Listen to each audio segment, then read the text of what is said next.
അടുത്ത പ്രവർത്തനത്തിലേക്ക് കടന്നാലോ? സ്പ്രൈറ്റിനെ ചലിപ്പിക്കാം.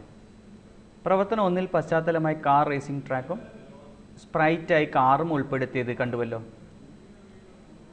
അടുത്തതായി കീബോർഡിലെ ചില കീകൾ ഉപയോഗിച്ച് കാറിനെ വ്യത്യസ്ത രീതികളിൽ ചലിപ്പിക്കാനുള്ള പ്രവർത്തനങ്ങൾ ചെയ്തു നോക്കിയാലോ? പ്രവർത്തനം 2. സ്ക്രാച്ച് പശ്ചാത്തലത്തിൽ ഉൾപ്പെടുത്തിയ കാർ അപ്പ് ആരോ കീ അമർത്തുമ്പോൾ മുന്നിലേക്കും ഡൗൺ ആരോ കീ അമർത്തുമ്പോൾ പിന്നിലേക്കും ചലിക്കണം. അതിനുള്ള നിർദ്ദേശങ്ങൾ സ്ക്രിപ്റ്റ് ഏരിയയിൽ തയ്യാറാക്കണം. സ്ക്രാച്ച് പശ്ചാത്തലത്തിൽ ഉൾപ്പെടുത്തിയ കാർ റൈറ്റ് ആരോ കീ അമർത്തുമ്പോൾ വലത്തോട്ടും ലെഫ്റ്റ് ആരോ കീ അമർത്തുമ്പോൾ ഇടത്തോട്ടും തിരിയണം. അതിനുള്ള നിർദ്ദേശങ്ങളും സ്ക്രിപ്റ്റ് ഏരിയയിൽ തയ്യാറാക്കണം. പ്രവർത്തനം 2 ഒന്ന് ചെയ്തു നോക്കിയാലോ? പ്രവർത്തനം 1 തയ്യാറാക്കിയ പശ്ചാത്തലവും കാറും നാം കാണുന്നു. ഇനി പ്രവർത്തനം 2 പറഞ്ഞിരിക്കുന്ന കാര്യങ്ങൾ ഒന്നും കൂടി ഓർത്തു നോക്കാം. അപ്പ് ആരോ കീ അമർത്തുമ്പോൾ കാർ മുന്നോട്ട് ചലിക്കണം. അതിനുവേണ്ടി കാറിനെ നമ്മൾ തുടക്ക സ്ഥാനത്ത് വെച്ചതിന് ശേഷം സ്പ്രൈറ്റിൽ ഒന്ന് ക്ലിക്ക് ചെയ്ത് കോഡുകളുടെ ഭാഗത്തേക്ക് നോക്കുക.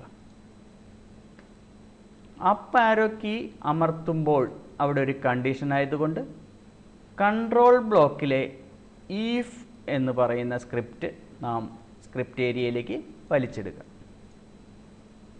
തുടർന്ന് അപ്പ് ആരോ കീ അമർത്തുമ്പോൾ എന്നതിന് സെൻസിങ്ങിലെ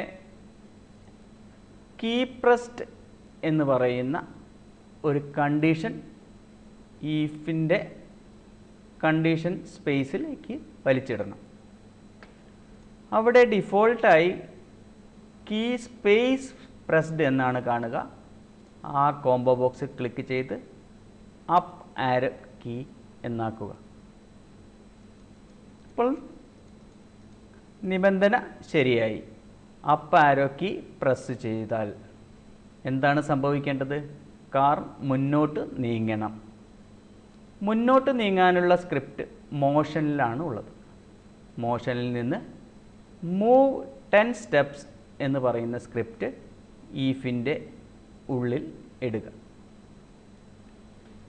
10 എന്നുള്ളത് വളരെ വലിയ വേഗതയിലായതുകൊണ്ട് 10 മാറ്റി 5 എന്നാക്കുക. ഇപ്പോൾ ഒന്നാമത്തെ കാര്യം നാം ചെയ്തു കഴിഞ്ഞു. അപ്പ് ആരോ കീ അമർത്തുമ്പോൾ മൂവ് 5 സ്റ്റെപ്സ്.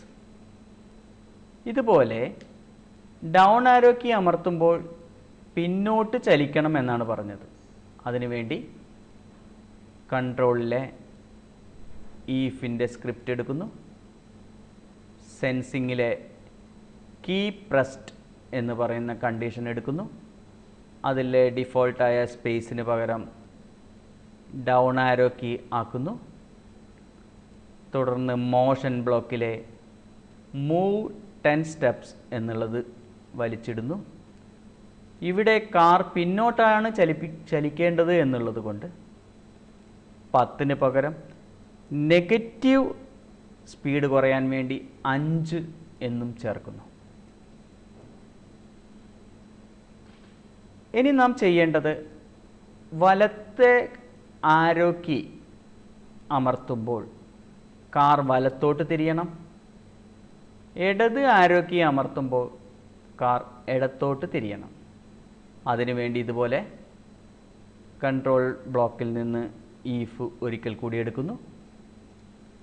സെൻസിങ് ബ്ലോക്കിൽ നിന്ന് കീ പ്രസ്ഡ് എടുത്ത് ഈഫിൻ്റെ കണ്ടീഷൻ ബ്ലോക്കിൽ വെക്കുന്നു.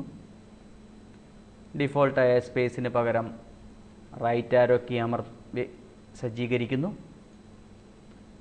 തുടർന്ന് മോഷനിലെ വലത്തോട്ട് തിരിയണം എന്നുള്ളതിന് വേണ്ടി വലത്തോട്ട് തിരിയുന്ന ടേൺ 15 ഡിഗ്രി എന്നുള്ളതും കൊണ്ടുവെക്കുന്നു. 15 ഡിഗ്രി ഒരുപാട് കൂടുതലായതുകൊണ്ട് 15 ഡിഗ്രിക്ക് പകരം അവിടെ ക്ലിക്ക് ചെയ്ത് 5 ഡിഗ്രി എന്നാക്കുന്നു. ഇനി ഒരു കണ്ടീഷൻ കൂടി മാത്രമേ ചെയ്യാനുള്ളൂ. ഇടത് ആരോ കീ പ്രസ് ചെയ്യുമ്പോൾ കാർ ഇടത്തോട്ട് തിരിയണം. അതിനുവേണ്ടി കൺട്രോൾ ബ്ലോക്കിൽ നിന്ന് ഈഫ് ഒരിക്കൽ കൂടി എടുക്കുന്നു. സെൻസിങ് ബ്ലോക്കിൽ നിന്ന് കീ പ്രസ്ഡ് ഈഫിൻ്റെ കണ്ടീഷൻ സ്പേസിൽ വെക്കുന്നു. സ്പേസ് എന്നതിന് പകരം ലെഫ്റ്റ് ആരോ കീ സജ്ജീകരിക്കുന്നു.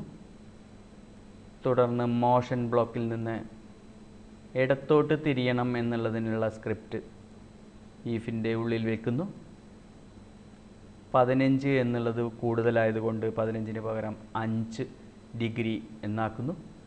ഇപ്പോൾ എല്ലാ നിബന്ധനകളും ആയിക്കഴിഞ്ഞു. ഇനി എല്ലാ നിബന്ധനകളെയും കൂടി കൂട്ടി യോജിപ്പിക്കുന്നു. ക്ലിക്കിലൂടെ തൊട്ട് മുകളിലുള്ള ബ്ലോക്കിലേക്ക് കൊണ്ടുവന്നാൽ മതി. ഇപ്പോൾ 4 ബ്ലോക്കുകളും ഒരുമിച്ചായി. ഇതെല്ലാം ഒരു ബ്ലോക്കായി വർക്ക് ചെയ്യാൻ വേണ്ടി വീണ്ടും കൺട്രോളിലെ ഫോർഎവർ എന്ന് പറയുന്ന ബ്ലോക്ക് സജ്ജീകരിക്കുന്നു. തുടർന്ന് ഒരു കീയിൽ എല്ലാ സ്ക്രിപ്റ്റുകളും ആക്റ്റീവ് ആവാൻ വേണ്ടി green flag when green flag clicked എന്ന് പറയുന്ന സ്ക്രിപ്റ്റ് ഏറ്റവും മുകളിലായി വെക്കുന്നു. ഇതോടുകൂടി രണ്ടാമത്തെ പ്രവർത്തനത്തിൽ പറഞ്ഞിരിക്കുന്ന എല്ലാ കാര്യങ്ങളും ചെയ്തു കഴിഞ്ഞു. ഇനി നമുക്കതൊന്ന് പരിശോധിച്ച് നോക്കിയാലോ.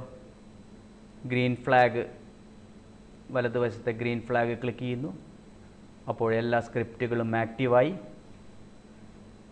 കീബോർഡിലെ അപ്പ് ആരോ അമർത്തുന്നു, കാർ മുന്നോട്ട് നീങ്ങുന്നു. ഡൗൺ ആരോ അമർത്തുമ്പോൾ കാർ പിന്നോട്ട് നീങ്ങുന്നു. വലത് ഭാഗത്തെ ആരോ അമർത്തുമ്പോൾ കാർ വലത്തോട്ട് ചരിയുന്നു. ഇടത് ഭാഗത്തെ ആരോ കീ അമർത്തിയപ്പോൾ കാർ ഇടത് ഭാഗത്തേക്ക് തിരിയുന്നു. എല്ലാ കോഡുകളും ഭംഗിയായി വർക്ക് ചെയ്യുന്നു. അതോടുകൂടി പ്രവർത്തനം 2 നമ്മളിവിടെ അവസാനിപ്പിക്കുകയാണ്.